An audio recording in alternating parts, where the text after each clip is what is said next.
Morning everybody! So today's video I thought I'd do about steaming and soaking hay. Basil, as many of you know, has horsey asthma, so recurrent airway obstruction, although his we think is more due to pollen, as he seems to have episodes at certain points in the summer, or usually only one. But Fidget used to have the same thing, but his was caused, we believe, by hay. Are you looking handsome? Are you looking very handsome?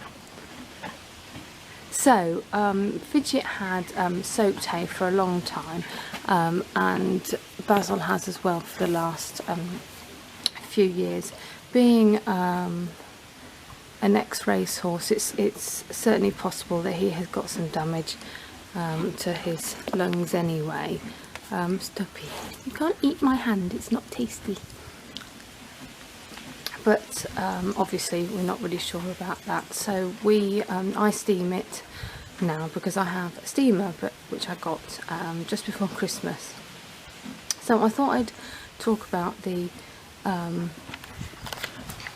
advantages and disadvantages of steaming and soaking, because there are some for both. So I guess the first thing is, why do you need to steam or soak your hay? Well, as I said, Fidget and Basil have problems with their lungs and their breathing, and we believe Fidget's was caused, or certainly worsened, by hay. Now, all hay has got fungal spores in them, and horses inhale those when they eat the hay. Obviously they tend to have their noses in the hay and things, so they inhale them, and some horses have an allergic reaction to that. Fidget was one of them, and his got worse as he got older. And Basil also seems, well, I am not 100% sure if it affects him, but obviously with his other problem, like to be 100% sure that the hay isn't contributing. Basically, when you moisten the hay by soaking it or steaming it, you make these spores swell, so they get bigger, and then they tend to stick to the hay stems, and the horses can't inhale them. So obviously that's a good thing, so the spores aren't getting in through their nostrils and down into their lungs to cause the reaction. As I say, that is what we believe was Fidget's problem, and a lot of other horses do suffer to differing degrees. So Basil may well have a reaction to dry hay as well, but at a lower level. So obviously I want to try and keep his lungs as healthy as I possibly can because of his pollen allergy, and when that occurs, and it can obviously cause long-term damage to the lungs if they continually inhaling these nasty spores that are having, even if it's a low-level reaction, allergic reaction. So, as I say, I used to, and for a long time, soaked hay for Fidget because it's the cheapest option. Basically, you need a bin, and I always used a dustbin, clean dustbin evidently, to soak my hay in for Fidget and then for Basil. That wasn't big enough for Basil, and it doesn't fit a lot of hay in, so I used to do a little bit extra in this little blue bin for him.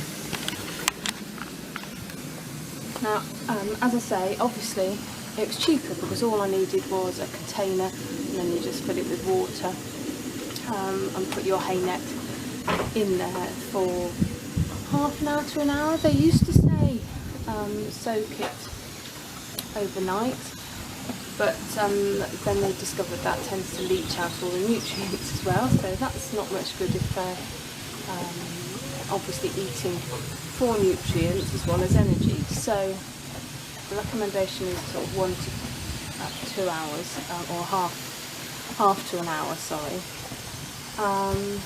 to get the spores to swell but not leach all the nutrients out.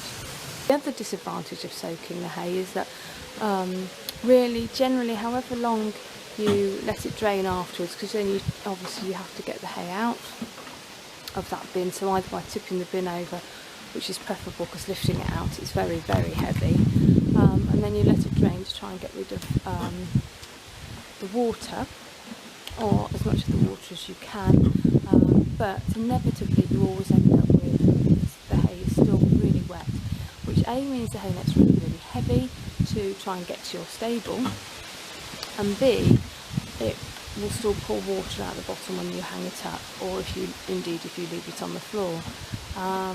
It then soaks the bed. Even if you don't have your hay nets hanging above the bed, which I don't, it still pours water and gets the bed wet, so you end up getting through a lot more bedding. I don't feed my hay on the floor because Basil certainly tends to just stir it all up if I feed it on the floor, so he has to have his in a hay net, and wet hay mixed in with the bed is even worse than dry hay to try and get out.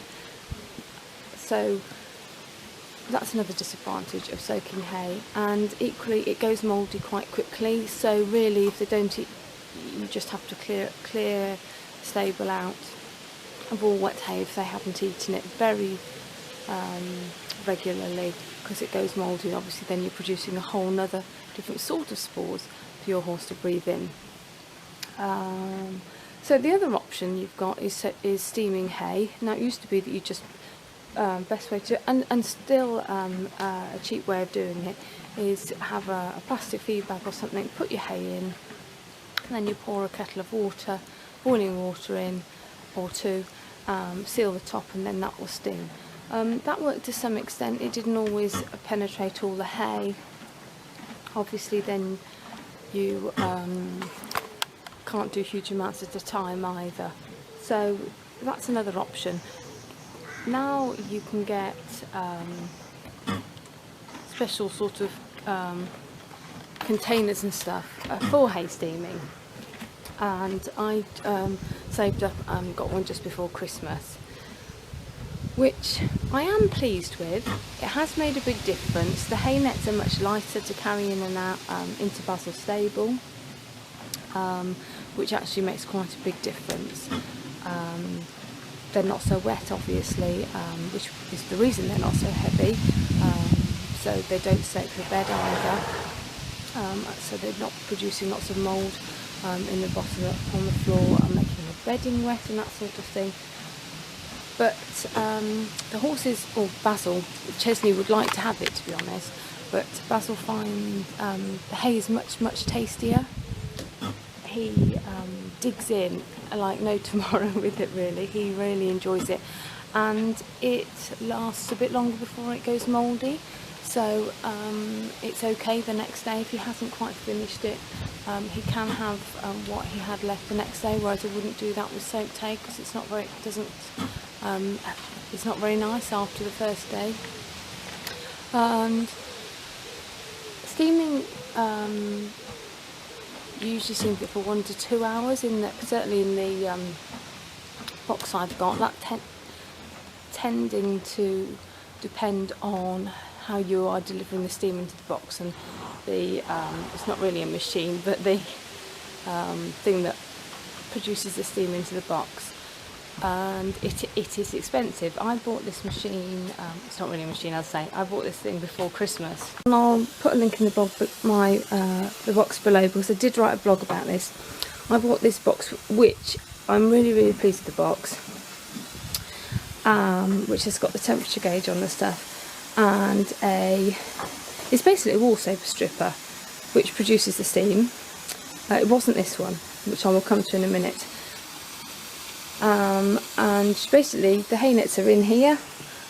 There's 2 small hay nets in there, and it delivers the steam in through there. So this, so as I say, how long you steam it is going to slightly depend on the unit.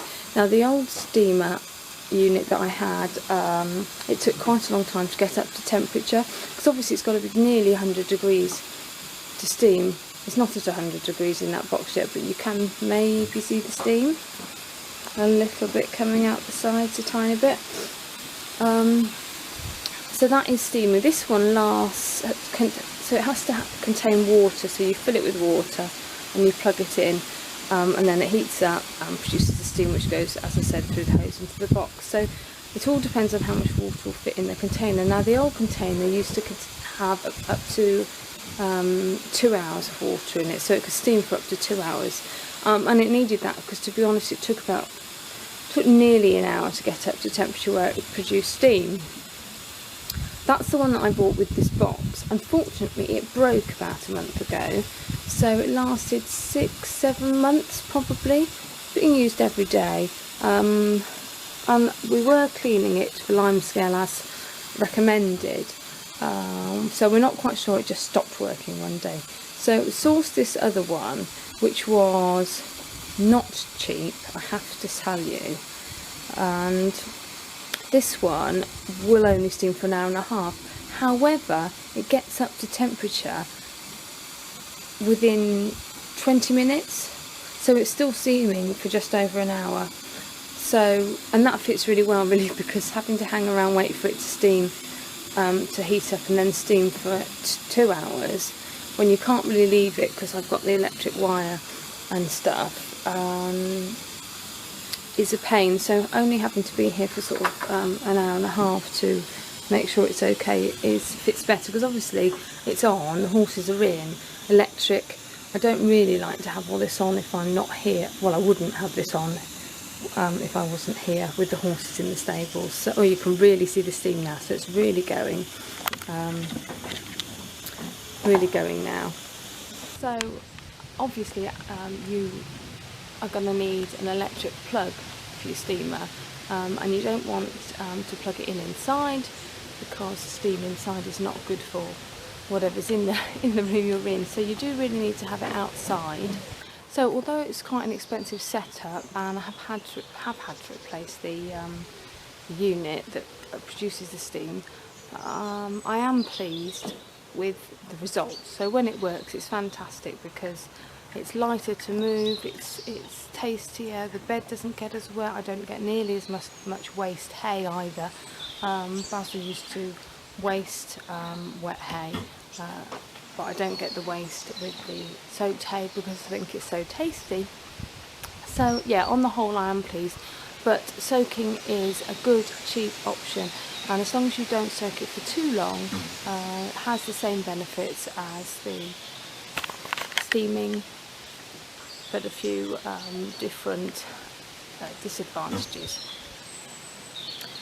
Anyway, that's it for the video today. We've seen Basil, who's munching on his lovely steamed hay. Is it lovely, Basil?